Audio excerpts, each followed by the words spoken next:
오늘은 겟세마네를 기억하라 세 번째 시간으로 겟세마네 고독의 자리라는 제목으로 말씀드리겠습니다. 본문에 보면 예수님은 겟세마네 동산에서 기도를 하실 때에 심히 고민하고 슬퍼하사 제자들에게 부탁을 하셨습니다. 너희는 여기 머물러 나와 함께 깨어 있어라. 그런데 예수님께서 기도를 마치시고 제자들에게 오시니 모든 제자들이 자고 있었습니다. 말씀하셨습니다. 너희가 나와 함께 한 시간도 이렇게 깨어 있을 수 없더냐? 시험에 들지 않게 깨어 기도하라. 마음에는 원이로되 육신이 약하도다. 다시 나아가서 기도하셨습니다. 그리고 다시 오시니 제자들이 또 자고 있었습니다. 예수님은 다시 나아가서 세 번째로 부르짖어 기도하신 후에 제자들에게 오시니 여전히 자고 있었습니다.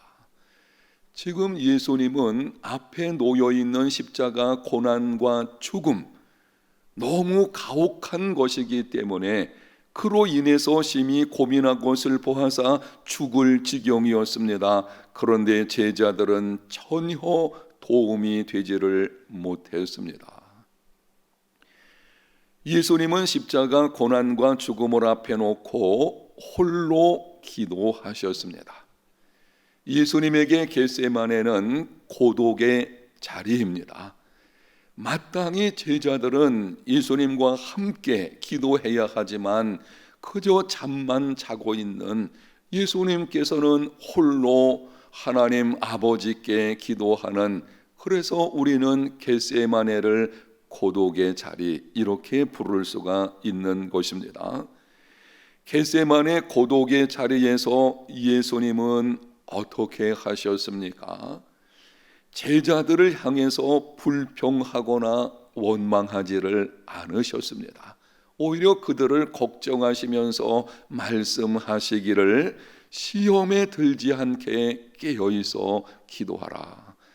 너희들 앞에 지금 큰 시험이 다가오고 있는데 어째서 기도하지 않고 있느냐? 제자들을 걱정하시는 예수님의 모습을 보게 됩니다. 예수님은 고독의 자리에서 낙심하거나 절망하지도 않으셨습니다. 오직 세 번을 반복하며 하나님 붙들고 씨름하며 기도를 하셨습니다. 얼마나 간절하게 기도를 하셨는지 누가복음 22장 44절에 이렇게 기록을 합니다. 예수께서 힘쓰고 애써 더욱 간절히 기도하시니 땀이 땅에 떨어지는 핏방울 같이 되더라. 얼마나 간절하게 하나님께 기도를 하시는지 땀이 핏방울이 되어서 떨어지는 실제 그런 일들이 있다고 합니다. 긴장감 속에서 온 힘을 다해서 진력하게 되어지면 전심으로 이렇게 진력하며 어느 한 일에 몰두해서 하게 되면은 못의 혈관이 터지는 수가 있답니다. 그렇게 터져서 땀이 핏방울이 되어서 떨어지는 아주 간절한 기도를 하신 것을 보게 됩니다. 그 결과 어떻게 되었습니까? 하나님과 더 깊고 친밀한 관계를 이루어서 하나님의 뜻에 자신을 온전히 내어 드렸습니다. 하나님 아버지의 뜻에 자신을 온전히 내어드리는 승리, 여기에 관해서는 내일 새벽에 여러분에게 말씀을 드리게 될 것입니다. 오늘 우리가 깨달아야 하는 것은 이것입니다. 고독의 자리는 하나님과 더 깊고 친밀한 관계를 이루어 하나님의 뜻에 자신을 온전히 내어드리는 자리입니다. 영상에 있는 말씀을 여러분이 한번 같이 읽는데요, 온라인을 통해서 드리는 여러분들도 함께 읽었으면 좋겠습니다. 함께 읽습니다. 고독의 자리는 하나님과 더 깊고 친밀한 관계를 이루어 하나님의 뜻에 자신을 온전히 내어드리는 자리이다. 고독을 부정적으로만 생각하지 마십시오. 고독하다, 나는 외롭다, 나를 돕는 사람이 아무도 없다, 나는 힘들다, 그래서 나는 인생에 살 가치가 없는 것 같다, 이런 방식으로 접근할 것이 아닙니다. 그리스도인에게 있어서 고독은 무엇인지 예수님의 겟세마네 고독의 자리를 생각함으로 이 고독에 대한 문제를 바르게 접근하는 믿음의 삶이 되어야 합니다. 여러분, 고독의 자리는 하나님과 더 깊은 친밀한 관계를 이루어가는 자리입니다. 고독의 자리는 하나님의 뜻에 자신을 온전히 내어드리는 자리입니다. 그로 인해서 위대한 변화를 이끌어내는, 위대한 승리를 가져오게 하는 자리, 바로 그것이 고독의 자리입니다. 구약성경 창세기 32장에 보면은 야곱이 외삼촌의 집에서 고향으로 돌아올 때에 형 에서에 대한 두려움이 있었습니다. 20년 전 아버지와 형을 속이고 축복을 받았던 그 죄, 그 오랜 세월이 지났음에도 과거의 그 죄가 야곱의 발목을 붙들어 가지고는 두렵게 만든 것입니다. 형을 만나야 하는 시간이 다가오자 야곱이 심히 답답하여 두려워서 어떻게 했는지 창세기 32장 22절에서 24절에 이렇게 기록을 합니다. 밤에 일어나 두 아내와 두 여종과 11 아들을 인도하여 야복 나루를 건널세 그들을 인도하여 시내를 건너가게 하며 그의 소유도 건너가게 하고 야곱은 홀로 남았더니 야복 나루에서 처자식과 모든 소유를 건너가게 했습니다. 그런데 자신은 건너가지를 못했습니다. 홀로 남게 되었습니다. 야복 나루는 야곱에게 고독의 자리였습니다. 앞에 다가오는 위험을 홀로 담당해야만 하는, 인생길에서 반드시 해결해야 되는 문제가, 그런데 그것은 심히 위험한 것입니다. 그것을 홀로 담당해야 하는 고독의 자리에 있게 된 것입니다. 그때 야곱이 어떻게 했습니까? 찾아오신 하나님을 붙들고 씨름했습니다. 축복하실 때까지. 여러분들이 이 사건을 알고 계실 것입니다. 야복 나루에서 야곱이 하나님 붙들고 씨름을 하게 되는데 성경에는 어떤 사람이 찾아왔다 이렇게 기록되어 있어요. 그 어떤 사람은 하나님께서 사람의 몸으로 오신 것으로 보시면 되겠습니다. 하여튼 그 시간에 야곱은 하나님 붙들고 씨름하며 기도를 했습니다. 결과가 어떻게 되었습니까? 자신이 어떤 존재인지 철저하게 돌아보게 되었고 야곱이 변해서 이스라엘이 되었습니다. 야곱이 변해서 누가 되었다고요? 이스라엘이 되었습니다. 이렇게 물어보셨죠. 하나님께서 물어보시는 것입니다. 내 이름이 뭐냐? 하나님 모르시겠어요? 알고 계십니다. 야곱이라는 거 알고 계시지만 이렇게 물으시는 거예요. 내 정체가 뭐냐? 도대체 네가 누구냐고 묻는 것이죠. 그때 야곱이 대답을 합니다. 나는 야곱입니다. 나는 속이는 자입니다 라고 자기가 누구인지를 정직하게 고백하게 되었고, 그로 인해서 야곱이 변해서 이스라엘이 되어지는 바로 고독의 자리, 홀로 남은 자리에서 그 일이 이루어지고 있는 것입니다. 창세기 32장 31절에는 이렇게 기록을 합니다. 그가 분예를 지날 때에 해가 돋았고 그의 허복다리로 말미암아 절었더라. 여기 해가 돋았다는 것은 자연적인 현상을 말하는 것입니다. 밤새도록 기도하고 그리고 해가 돋았다. 그런데 성경에서 구태여 이것을 기록한 것은 단순히 그런 뜻만은 아닌 것입니다. 야곱의 인생의 변화를 보여주는 것입니다. 절망의 밤이 지나고 희망의 새날이 밝아왔다는 것입니다. 상황은 변하지 않았습니다. 그러나 야곱의 가슴에는 그 모든 것을 뛰어넘을 수 있는 희망이 넘쳐 흘렀습니다. 사랑하는 성도 여러분, 혹 여러분에게 과거의 어떤 죄 혹은 어떤 심각한 문제로 인해서 무거운 짐을 홀로 져야 하는 분이 계십니까? 어느 누구도 대신할 수 없고 어떤 도움의 손길도 받을 수 없는 고독의 자리에 계신 분이 있으십니까? 우리 성도들 가운데 보게 되면은 이런 분들이 있어요. 인생에 기막힌 짐이 있게 됐는데 아무도 그것을 대신 질 수 없고 홀로 그것을 지고 가려고 하니 너무 외롭고 힘든 경우들이 있는 것을 보게 됩니다. 이러한 경우에 예수님의 겟세마네를 기억하십시오. 예수님께서 겟세마네에서 하나님 붙들고 씨름하신 것처럼 야곱에 관한 말씀도 드렸습니다. 야곱이 고독의 자리였던 야복나루에서 하나님 붙들고 씨름했던 것처럼 간절하게 포기하지 말고 기도하는 시간이 되시기를 바랍니다. 그리하면 하나님과 더 깊은 친밀한 관계가 이루어지게 될 것이고 하나님과 친밀한 관계를 통해 자신이 누구인지를 알게 되며 자기 정체성이 분명해지게 될 것입니다. 이것이 우선적이에요. 고독의 자리는 하나님과 더 깊은 친밀한 관계를 갖게 하는 자리입니다. 그래서 하나님과 친밀한 관계가 이루어지게 되면은 내가 누구인지를 먼저 알게 됩니다. 나의 정체를 알게 되죠. 거기서 그리스도인의 바른 정체성이 이루어지게 됩니다. 나아가서 하나님의 뜻에 자신을 온전히 내어드림으로 하나님의 도우심을 힘입어 절망의 밤에도 희망을 노래하게 될 것입니다.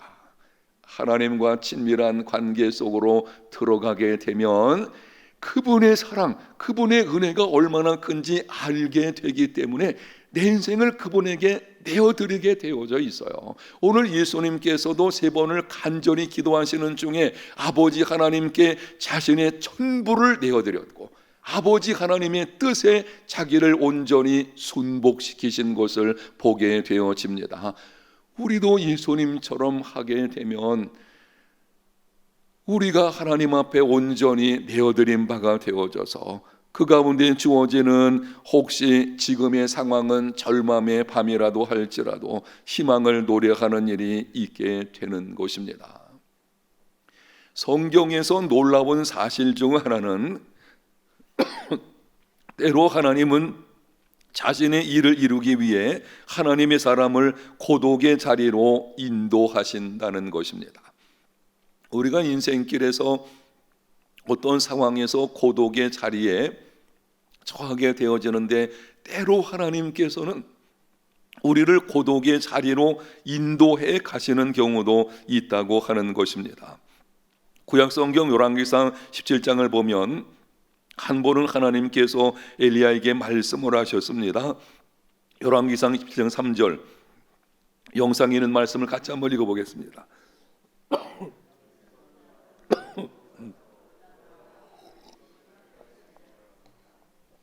죄송합니다.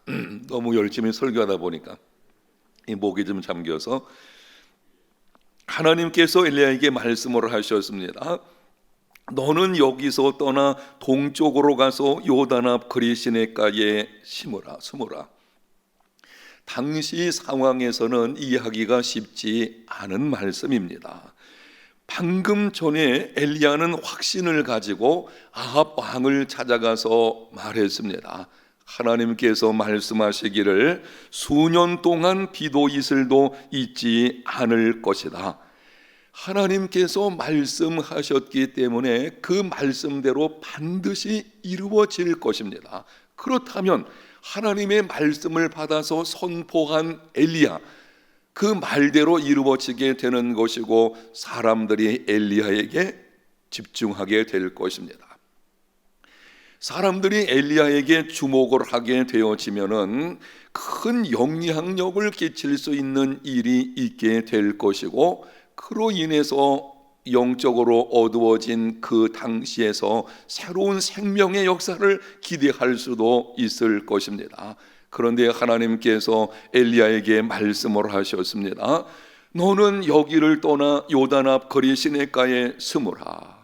이제 막 공개적으로 무엇인가 성공을 경험하려고 하는데 숨으라고 하는 것입니다.